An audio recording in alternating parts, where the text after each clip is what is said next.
when you like a friend of you went to this concert and they told you about it, so you might want to go to the next one, and this one happens just tomorrow.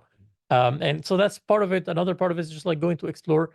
Some of my favorite memories are just me and a friend just going with no target, like with no clear destination. Just let's scout. And we found an interesting place that has music, and so we danced a bit, and then we walked off, and we found crazy people Yeah. and doing all sorts of interesting things. And the stuff the builders is mind blowing. The engineering they have in there, like this, man, you built this in like a day, like, good Lord, this is incredible. Yeah, and part of it is this is how they pay to the community. So a lot of people who come early are able to get basically Discounted tickets, right, whatever. and because Because it's not cheap to go there, right? It's it like, is not. yeah, it Yeah. costs a little bit of money, yeah. So originally it was the intention for it was to be a very inclusive space for everybody. But to be fair, like not everybody can afford to Yeah. pay a few hundred First of all, dollars. no, everyone can afford to take a week off from their work, right? I mean, Exactly. yeah. So I know if you go to Burning Man, you have to like you can't charge for anything. You have to offer something for free, right? You have to give some kind of community service, like give free drinks, whatever. What it was that you offered while you were there? I'm gonna answer this question after this podcast. Okay, okay. No worries, no worries. Okay.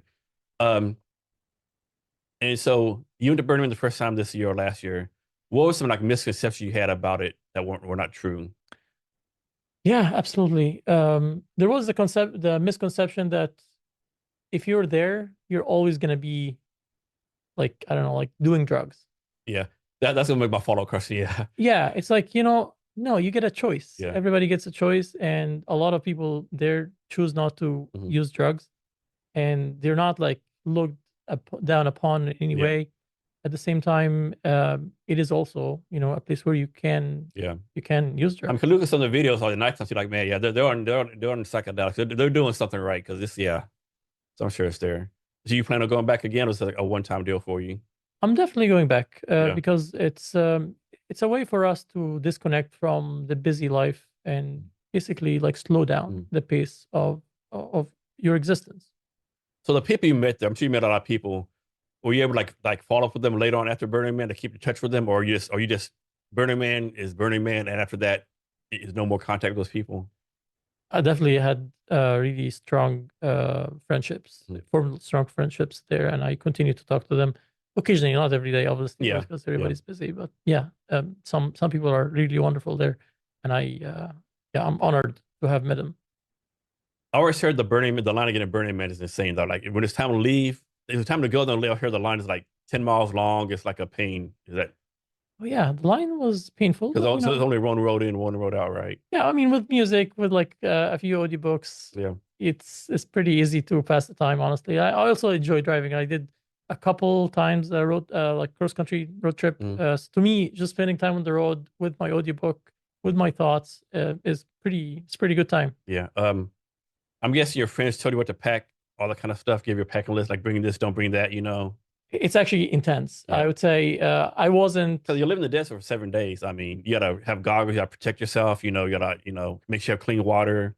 It's the thing too, where like you said, like you can't leave anything behind. So if you use like water to cook, the water's dirty. You just can't pour it in the ground. You gotta dispose it some kind of way. It's all environmental and stuff. Yeah, it's just a long list of like disclaimers to avoid ruining the environment, and most people take it seriously. And there's like a little bit of like community taking care of each other. So if somebody is making a mistake for the first time, and or they generally don't know, the people are like coaching them into doing Mhm. the right thing. It's a very healthy community in that Yeah. way, I'd say.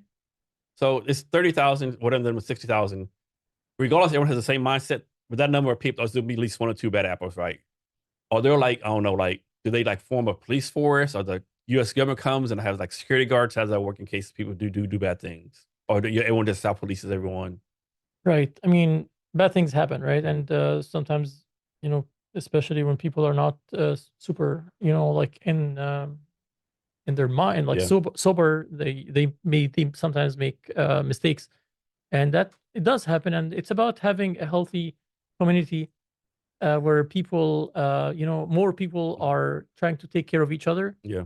And I didn't encounter or like observe anything that's Yeah. like egregious. Mhm. But there was like a few incidents where, Yeah. like the sort of thing that you see People in a bar disagree. here. Yeah, like yeah, something small like, hey, don't talk to my girlfriend or something like that, or I'm dancing this space. I mean, yeah, something can quickly get out of hand, right? Everything that I've seen was pretty minor. Yeah. Like nothing that you wouldn't experience here in Yeah. a regular, Yeah. conversation on Overall, the you had a street. great experience. Overall, it was a great Yeah. experience. Absolutely, yes. Yeah, it's on my bucket list. Yeah. Cool. All right. So moving on, let's talk about scientific progress, right? And so, um, you might know this, you might know that, but I recently learned, like, I think in year 1895, the guy who ran the U.S.